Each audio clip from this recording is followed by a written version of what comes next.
red velvet cake. I've got a strainer atop a bowl. This is 2 cups of all-purpose flour, 2 tablespoons of unsweetened cocoa powder, it's just the Hershey's cocoa powder, 1.5 teaspoons of baking soda, and a teaspoon of salt.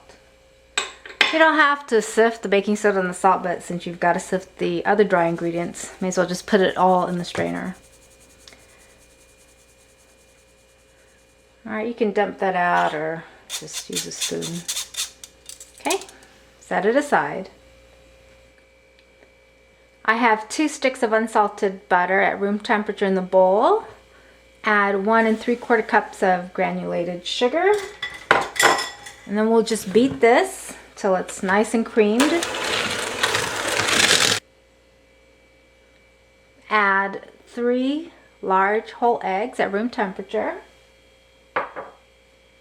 2 teaspoons of vanilla extract. And then 5 teaspoons of liquid red food coloring. My nice white bowl is going to turn red.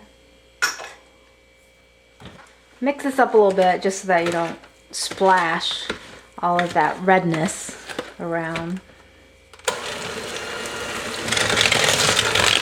Okay, while we're getting the batter together, make sure your oven is preheating at 350 degrees.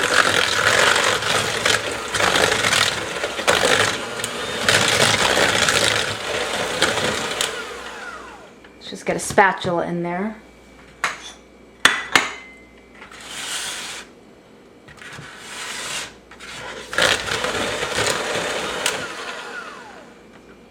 Okay, off to the side I have a cup of buttermilk and 2 tablespoons of distilled vinegar. And just pour the vinegar into the buttermilk so that when we combine the dry ingredients and the wet, this is all ready to go. This is homemade buttermilk.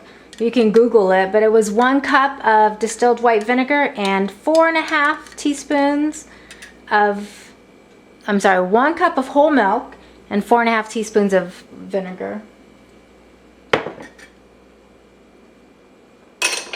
And I did that simply because you end up buying a big carton of buttermilk and not using it all. And I've frozen the leftovers, but you know, it could be in there for a while.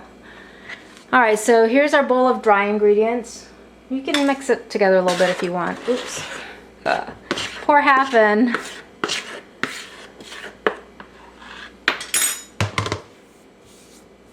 There we go. And then half of your wet. We'll just beat this together.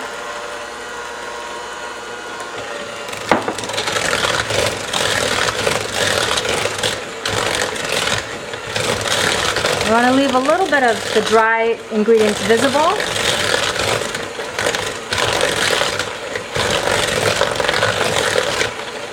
Then we'll add the rest of the dry and wet.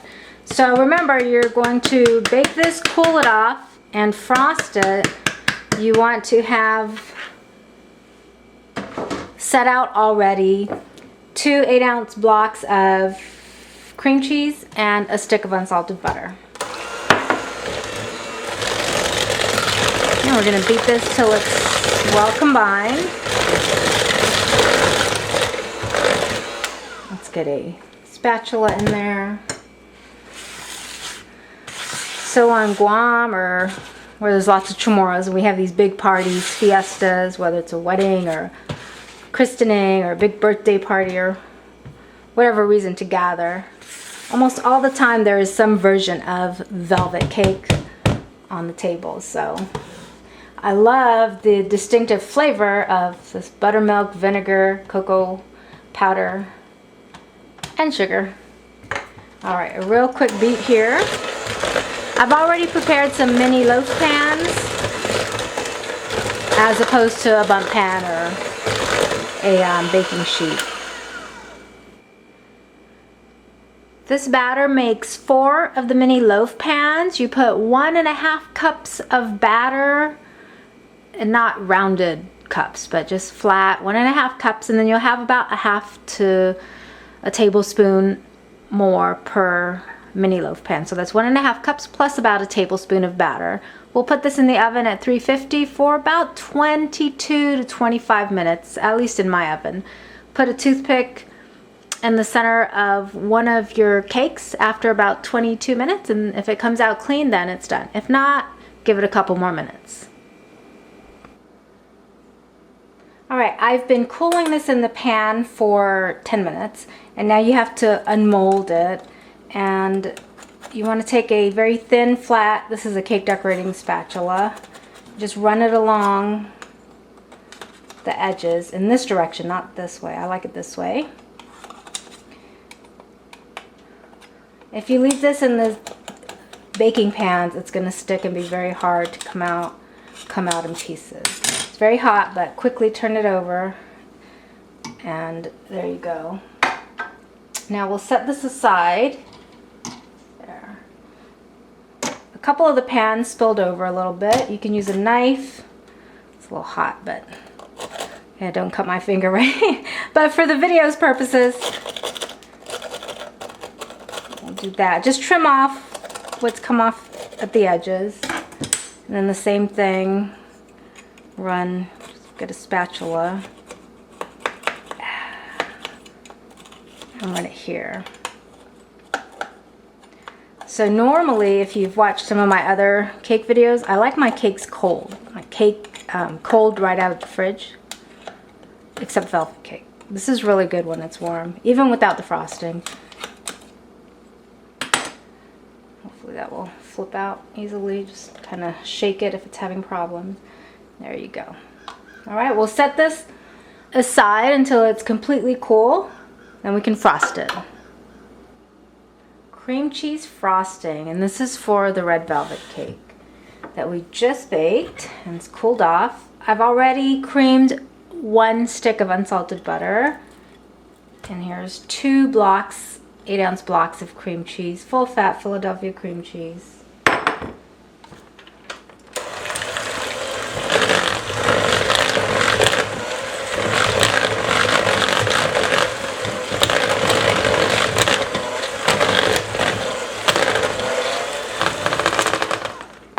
Then we'll add a 1/2 cup of powdered sugar. I'm gonna sift it in there.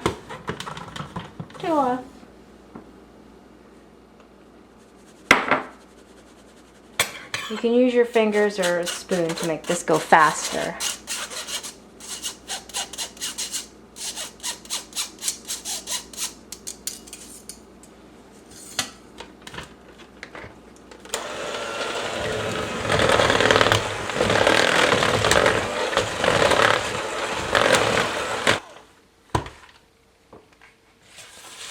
Spatula in there.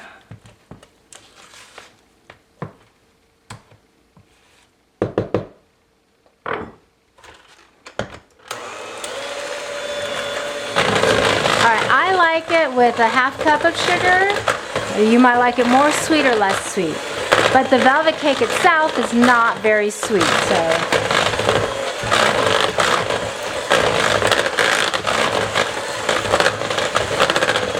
it's ready. One of the things I love about making velvet cake or pound cake or even zucchini chocolate chip bread is that using these small loaves, you can proportion your desserts or snacks over the course of a couple of weeks or a couple of months. They freeze very well wrapped in a double layer of plastic wrap and in a double bag of the Ziploc freezer bags. However, since I've made frosting today, I want to go ahead and use it up, and I want to freeze the frosted cake uncovered until the frosting is also frozen. And that way, I don't have to make frosting later. This frosting does freeze well, but since I'm going to put the cake in the freezer uncovered, I'm going to do what they call a crumb coat. Doesn't have to be neat or anything because you're going to put another layer of frosting over it. just so that when you put the final layer of frosting, it doesn't get the red specks of cake in it. I do have a video on how to smooth a cake, and you can look for that on my YouTube channel. So anyways, this is just a crumb coat because I don't want the cake to dry out. And we'll let this set. I'll put it in the fridge or the freezer until this first layer of icing dries up. And then I'll put the final layer of frosting and then into the freezer until it's all hard, and then I can wrap it in plastic wrap or put it in a container. Okay, so that's just your crumb coat. Nothing fancy. If I was giving this as a gift, I wouldn't make the frosting. I would just make the cake, freeze it, and then when I'm ready to give it away, they have those fancy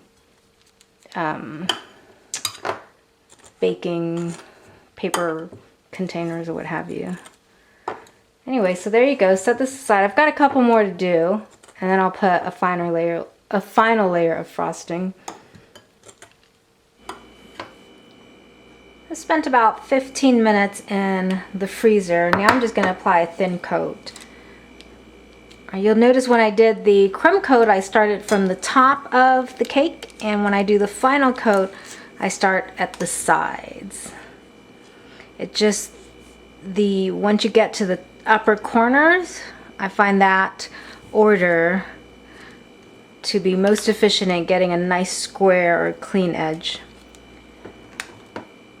Now normally I don't frost these cakes top and bottom, or top and sides, so you may need to make an extra batch of frosting if you're going to frost all 4 cakes. Otherwise, it's enough for the top. Add a little bit more frosting here.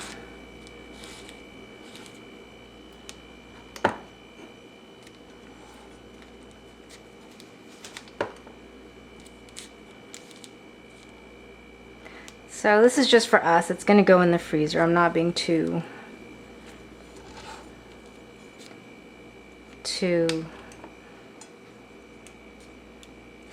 perfect or what have you. Alright, then I just go across.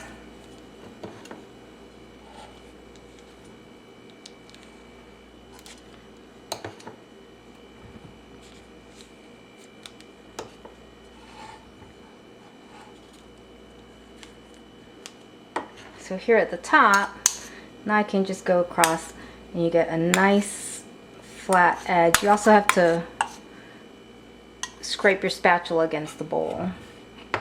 I haven't decorated cakes in a long time. There you go.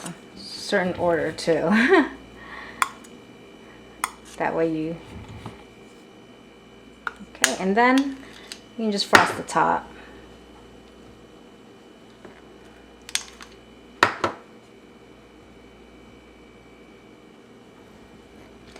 A little thicker layer up here. You can also put this frosting in a cake decorating bag and pipe a design up top. It'll hold. It's firm enough.